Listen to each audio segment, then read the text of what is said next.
Wow, son of Hamas, Mossab Hassan Youssef gives a whirlwind tour of Israel's history, the Israeli-Arab conflict, with maps and all. It is just remarkable to think where he's come from.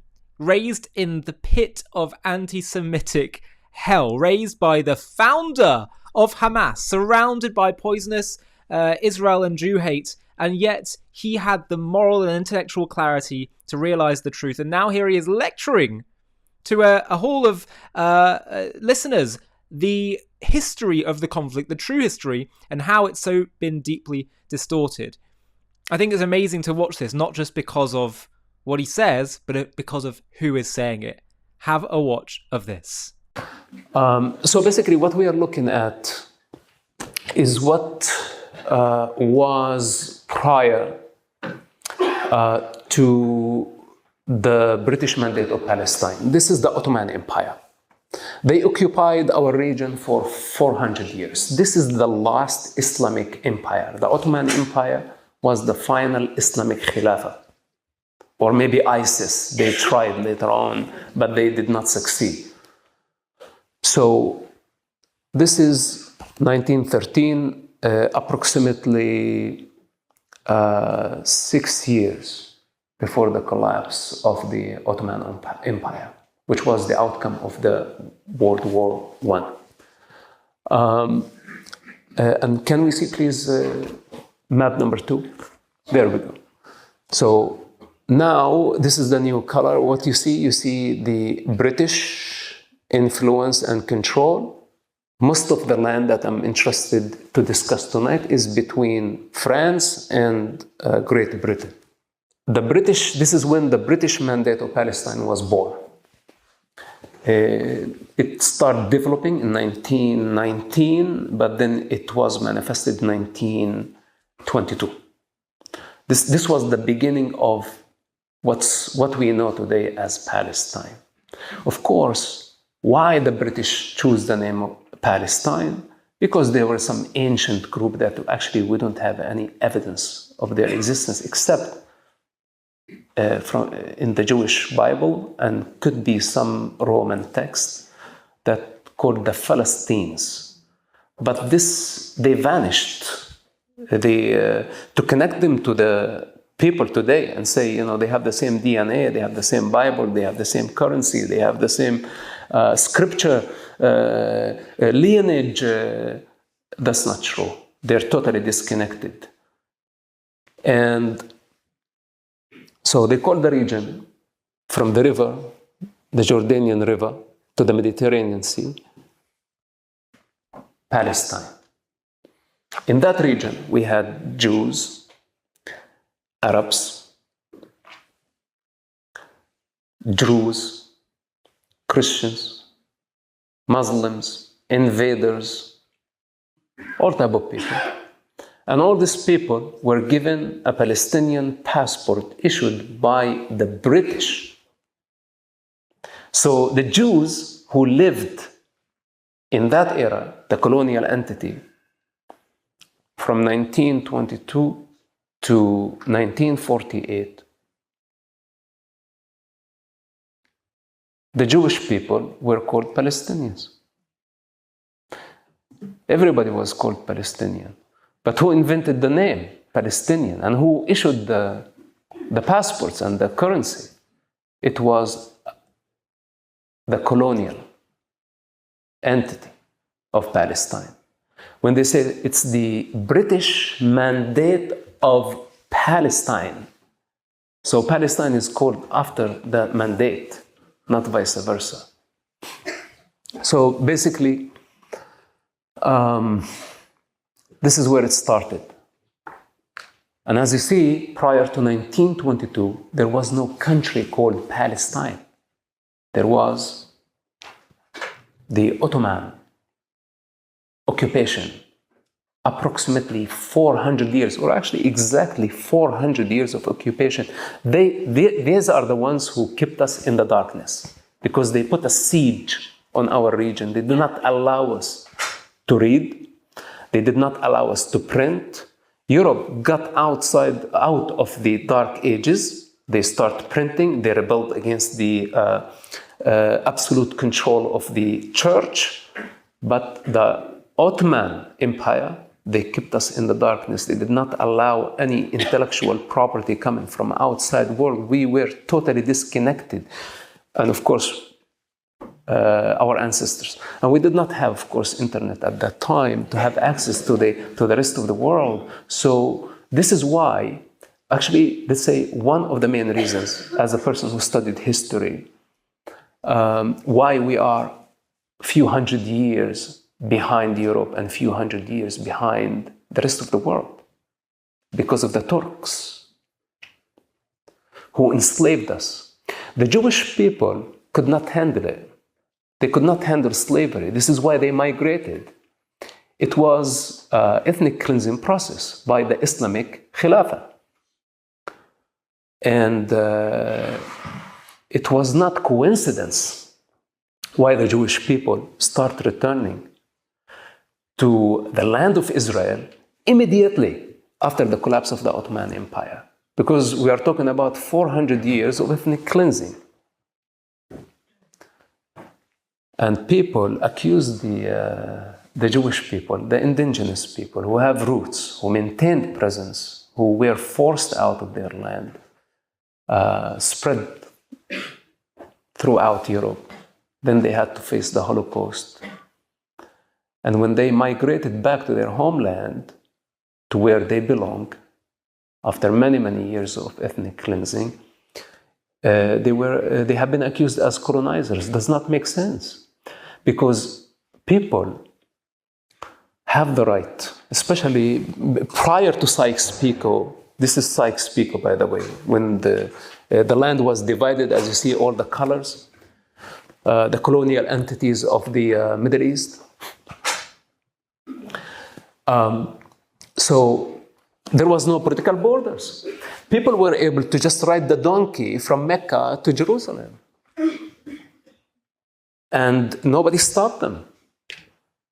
So when people migrated from Europe because of war, when do people migrate throughout the centuries? People migrate when there is drought, when there is natural disaster, when there is flooding, when there is earthquake, when there is war. It's our right. Like, God forbids, if this world goes out of control, the political borders will not exist anymore.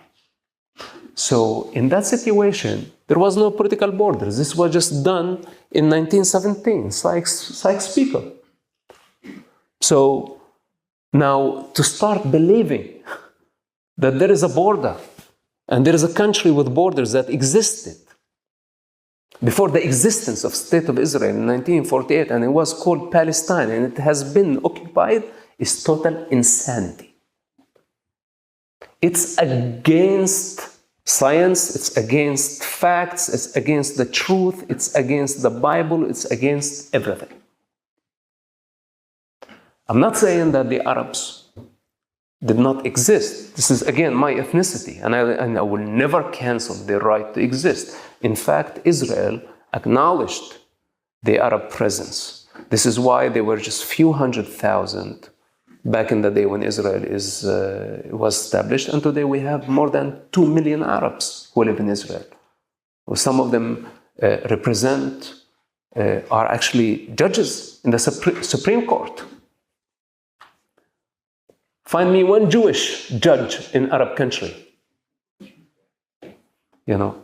Then they unfortunately, when I said about the false narrative, and people have been accusing Israel of ethnically cleansing the Arabs, such a big lie that is not going to help the situation. It will only get the situation worse and worse, and it's attracting all negative energy around the globe. And they have been weaponizing all the hateful people against the Jewish minority. I'm not here to advocate on behalf of the Jewish people, but I know the danger. If we legitimize such violence and hateful ideology against a religious minority or a human race, then what is going to be next? So the false narrative, this is where we need to just provide the facts. Was Palestine ever a country? And if it wasn't a country, a sovereign state with distinguished language, religion, or an ethnic majority, then it never existed. And if it never existed, this means that it has never been occupied. Then, oh my God, the United Nations is in trouble. Because what's so-called international law, it's considered the West Bank and Gaza occupied territories. But occupied from who? When they decided to invade Israel in 1967 with one goal, to annihilate the Jewish people, only because they are Jewish, by the way. And I take responsibility for my statement. If you want to cancel me, you can cancel me. This is the truth. They lost the war. Iraq, Jordan, Syria, Egypt, and so many volunteers from around the globe, they came and they outnumbered Israel multiple times with one intention. But somehow a miracle happened and they lost the war. This is when Israel had to take the West Bank, this red spot. I think most of us right now know what the West Bank and the Golan Heights, the Sinai Peninsula, and the Gaza Strip, where all the chaos is happening right now. That was the outcome of the Arab invasion of 1967. But why Israel stayed there? Because when Israel was established, it's in the coast area, the coastal, by the Mediterranean Sea. On the top sits the West Bank, on the top of the mountains. Then there is the Jordanian Valley. It's actually the lowest point on earth, which functions as a defense line. In order for any enemy to try to go into the valley and climb up the mountain, Israel had the possibility to stop them in the valley. If they had the opportunity to reach the top of the mountain, then they would invade the coast in no time, because the coastal belt, you can cross it on a motorbike in less than 15 minutes. So this is why for Israel, it's a matter of security, number one. It's not a matter of stealing land. Actually, in fact, they own the land, because when the Arabs decided a war against Israel and they lost the land, the winner decides the terms of post-war, especially if it did not belong to a sovereign country, to any sovereign country prior to the war. So you came and you tried to take over my territory. Then I kicked you out of a territory that actually does not belong to you. I'm just pushing you back for my security. So you don't have the capacity to invade me overnight and commit a Holocaust against my people. So why the Arabs felt entitled for that land? There is a reason, but I don't want to discuss it tonight, because it might take us to a dangerous place. Then after that, I may be labeled Islamophobic. Then I would be cancelled again. Maybe I would be sentenced to death again and again and again. So anyway, the Arabs, we had our opportunity to establish an Arab state before even the Palestinian identity was fabricated. We had our opportunity in 1948. We had equal opportunity. But instead of declaring our independence, we declared war against the Jewish people who just declared their independence. And the Jewish people did not have a problem. So, okay, here is a separation. It's part the land. You take this part. It's a very, very small land. Again, if you look at the Israeli map from the river to the sea, you can cross it in less than 1 hour. This is how small it is. And everybody is trying to force two-state solution after 7 major wars in the region, and they are trying to reverse the wheel of time somehow and cancel all the events that happened in the past 70 years of conflict and hatred and bloodshed. Well, how can anybody reverse all that? There is a new reality on the ground. It was possible back in 1948. Why didn't you take it? But they were blinded with hatred. And again, it was a matter between the Jews and the Arabs. It was not a matter between the Jews and the Palestinians. The Palestinians were not born yet. Before we continue, there's something big I wanted to flag with you. We talk a lot about the forces lined up against Israel today, but there's one power, one massively influential player that almost never gets spoken about openly. A state that smiles at the West while quietly empowering Israel's enemies. It's a story that's been hiding in plain sight. Until now. Have a watch of the trailer for our new JTV Plus documentary called Qatar, The Great Deceiver, and you can watch it in full now by clicking the link below in the video description. Qatar, a gleaming nation on the Arabian Peninsula. All glass towers and gold-plated excess, where the super rich jet in for the art fairs and World Cups, where Western universities open campuses and diplomats toast to partnership. But look closer at the glittering mirage and the shimmer reveals something sinister. For 2 decades, this tiny state has been executing the greatest con in modern geopolitics, convincing the world it's a bridge between civilizations while secretly bankrolling the arsonists on both sides. The name Qatar should make Western leaders shudder. Instead, they shake hands with its emirs, park fighter jets on its soil and call it an ally. On October 7, 2023, the mask slipped, as 1,200 souls were slaughtered in Israel in a symphony of savagery orchestrated by Hamas. The world saw where the terrorist leaders live, not in tunnels beneath Gaza, but in luxury villas in Doha, under Qatar's protection. And as the bodies were being counted, Qatar's leaders didn't condemn the massacre, they called for restraint. This is the untold story of the Gulf's master deceiver, how a nation smaller than Connecticut is playing the West for fools. As you are watching this, billions are flowing from Doha into extremist networks, while Western elites cash Qatari checks and sing its praises. In this JTV Plus documentary, we follow the money, we expose the double game, and we ask the question that should haunt every Western capital. How are we letting them get away with it? To watch this JTV Plus documentary and access much more premium content, click on the link in the video description. And of course, the Jewish people refused to identify themselves with Palestine, because Palestine to them was the colonial entity, and they fought against the Brits and they earned their independence. If you study the Jewish history and their struggle to earn their independence, it was not given to them as a gift, as many people actually say. So things change over time.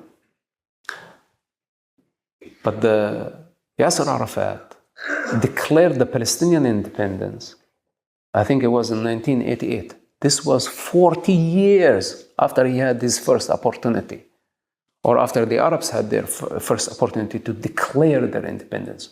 In 40 years, many things changed. And Israel would never trust the Arab countries ever again after their campaign in 1967, especially their war in 1973, which they got very close actually to annihilate the Jewish state. And this is why the Jewish people did not want to identify with Palestine, even though the Israeli Prime Minister at that time, Golda Meir, held a Palestinian passport. She was a Palestinian. But the Jewish people have an authentic identity, an identity that is older than 5,000 years, older than history. They choose to be their own true identity after the termination of the colonial entity in 1947, 1948. And why we think that we have the right to tell them, no, you don't have that right. No, Israel is known with overwhelming evidence to their existence, artifacts, archaeology, temple, currency. 5,000 years ago, or 3,000, thousands of years ago, let's say, it was the shekel. And today, it's still the shekel. It was the Bible. It's still the Bible. The temple. And the Muslims built their mosque on the top of the Jewish temple. And they have been preventing the Jewish people to worship freely in their most holiest site. And the state of Israel, in the heart of its capital, say it's okay. Let's get along, preventing their Jewish citizen from entering actually Temple Mount to just avoid clashes with the Arabs or any wars. So tell me, who's taking responsibility and who's being actually irresponsible, waging religious wars and hatred against religious minority? Can we please see just the map number 3? So this is Israel today, and as you see, this is Ramallah up there. This is my hometown where I was born. I had never been to Gaza except like until this war. I went to Khan Yunis for just a couple of days to see Hamas tunnels. I wanted to go into them. I wanted to see them firsthand because I thought maybe it could be just like a lie.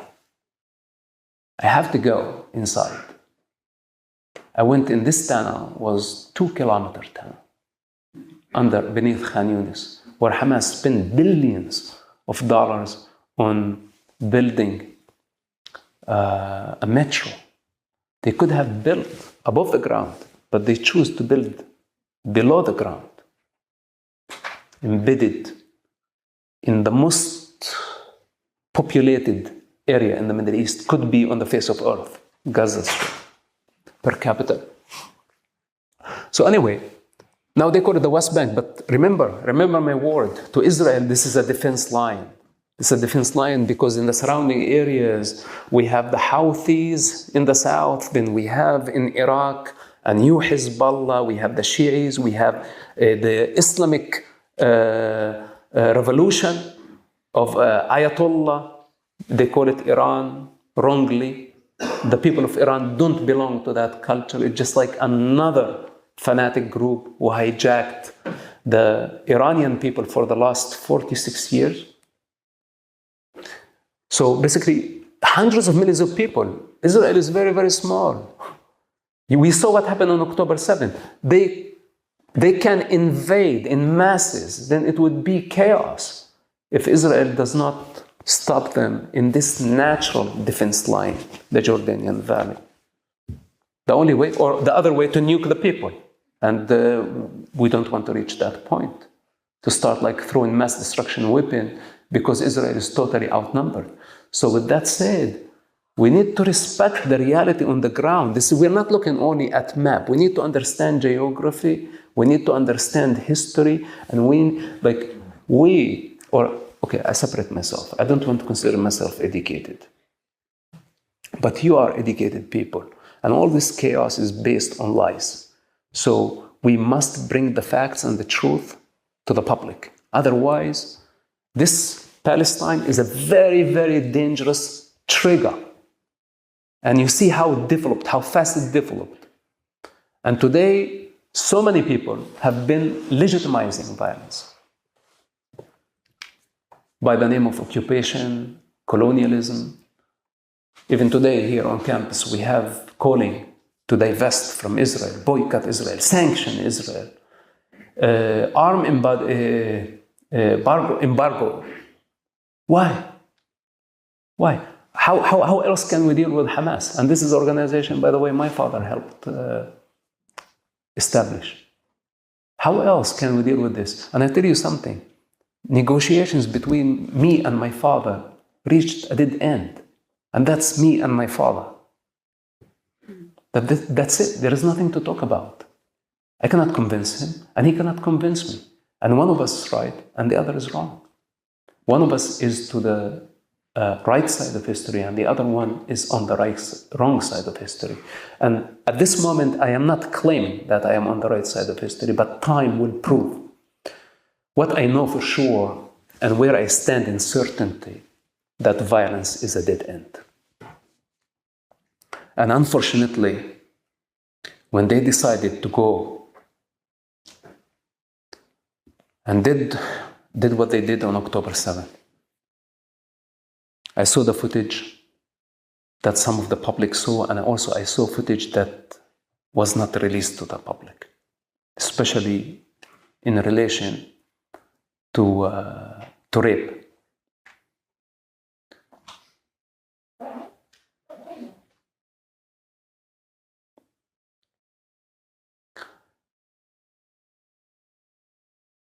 How can you rationalize with people like this? That's it, it's dead end. It's over. And if Israel lose the war in Gaza, and this is what all the calls, by the way, for the ceasefire now, they want ceasefire now. Basically, they're telling Israel, drop your guns and accept the genocide that took place on October 7th. Accept the ethnic cleansing of 20 Jewish communities that they were killed based on their race, ethnic, and religious background. This is what defines a genocide. What's happening in Gaza is not ethnic cleansing, is not a genocide. But they have been enjoying the accusation of Israel, delegitimizing Israel, and creating a global chaos and spreading the false narrative of something called Palestine that never existed. This is why I am here today. And I take responsibility and I challenge the historians, I challenge the journalists, I challenge the philosophers, I challenge whoever, because I belong to that part of earth. This is my birthplace. This is where I came from. And earth has been crying. Enough. Enough is enough. Enough indoctrination, enough child abuse. They were not born Palestinians. They were born free. And they have the freedom to decide their future. And enough of Yasser Arafat's. And all these con artists who want to continue sacrificing children for their political and financial gain. Enough of this game. Enough. Call it Palestine, call it Wakanda, whatever you want to call it. How can we make a change, a more positive change, knowing the psychology of Hamas? What do you propose in terms of either, I can't imagine talking to Hamas is going to do anything, but, what's the solution? How do we achieve the solution of getting rid of Hamas other than through returning violence? Okay. Well, first of all, there are principles for dialogue, like to have a talk with somebody. First of all, they must believe in dialogue. If they don't believe in dialogue and they're pointing a gun towards your forehead and they say, I want it the way I want it, then we cannot negotiate with them. And when we have fanatics or extremists, terrorists who just made up their mind and they don't believe in diversity of life, they don't believe in dialogue, they don't believe in other opinion, and they want to act violently if you challenge their belief, or they want to cancel you completely or even sentence you to death if you challenge their logic or their delusion in this case, then we come to the inevitable, which is the use of force. And this is what's happening at this stage. So unfortunately, this war was inevitable. For Israel, there was no way to just sit down and accept that savages would come and do what they did to women, to children, to elders, to Holocaust survivors, to just basically civilians. It's impossible. So let us just go through this difficult time, which is the last resort. This is what Lao Tzu, one of the greatest Eastern philosophers, he always said that, or she, we don't know if it's a he or a she, Lao Tzu, that the use of force is justified, but as the final resort. And I think Israel has been doing everything within their ability to minimize the civilian casualty, and all the propaganda and the false narrative is based on Hamas statistics, who who have weaponized civilians to delegitimize Israel globally, knowing what would happen if civilians would die, so they multiply, they exaggerate the statistics in order to gain global sympathy by sacrificing their own children. Multiple crimes, multiple war crimes, so we must remove them from power and God's willing that Israel will succeed if we give Israel enough support. As a democracy, forget about leaders, forget about politicians. As a nation, this war is not the war of the Israeli government. It's a war of a nation fighting for survival. And the nation of Israel does not want to cancel the Arabs in the Arab world.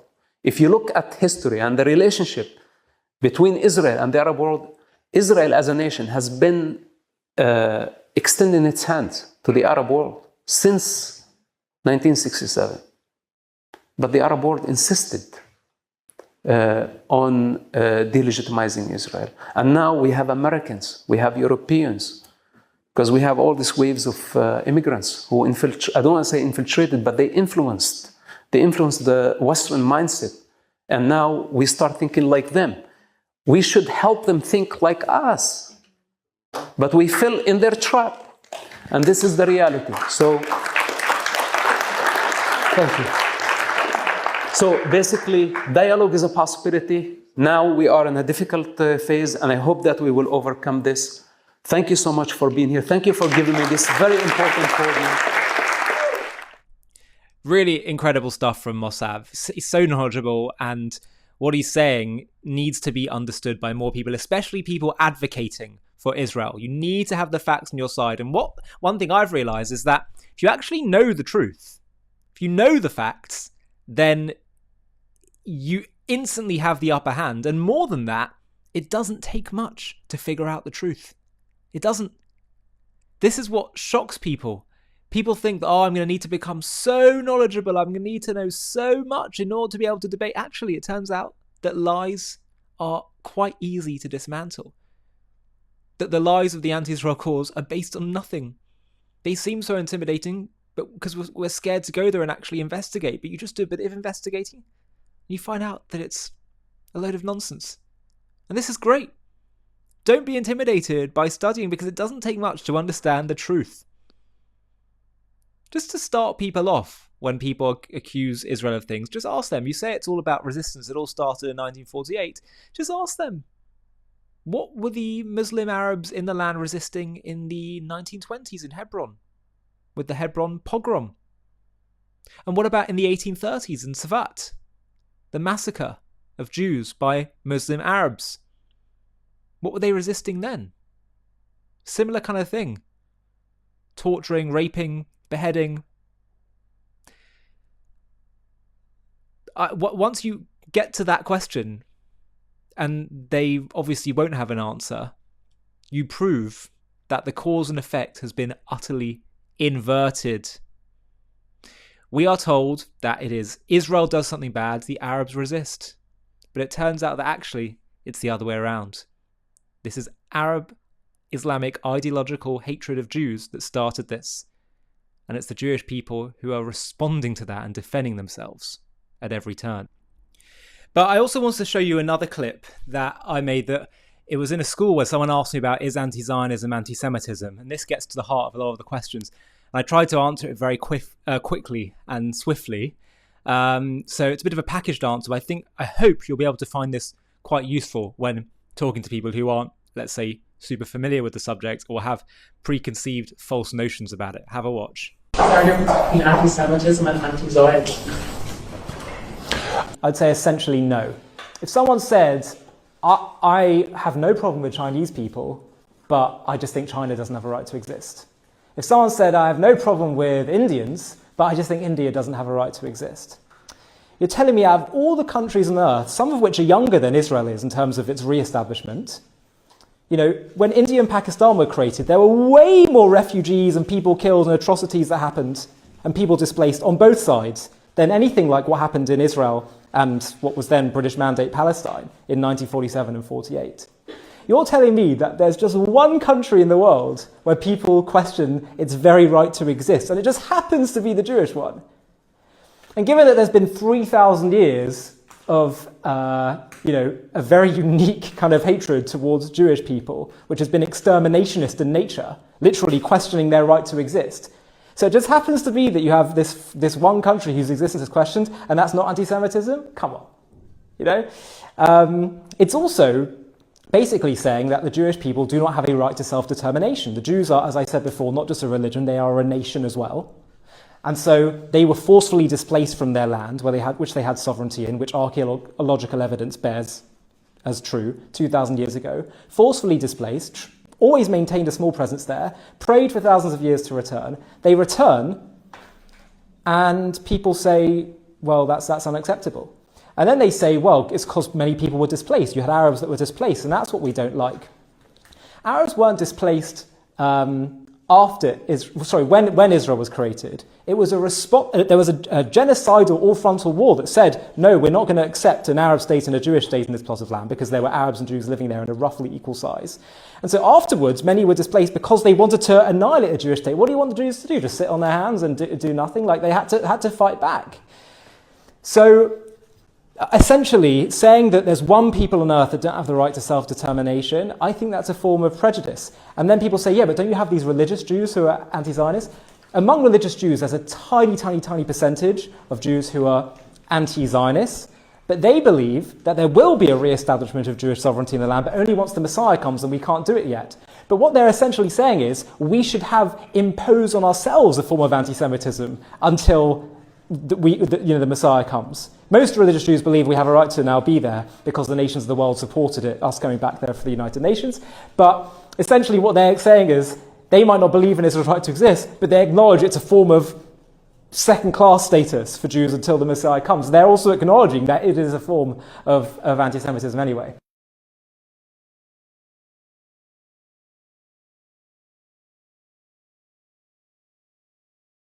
So I hope you find that helpful. And by the way, if you haven't already, you should check out our new subscription platform called JTV Plus, j-tv.plus,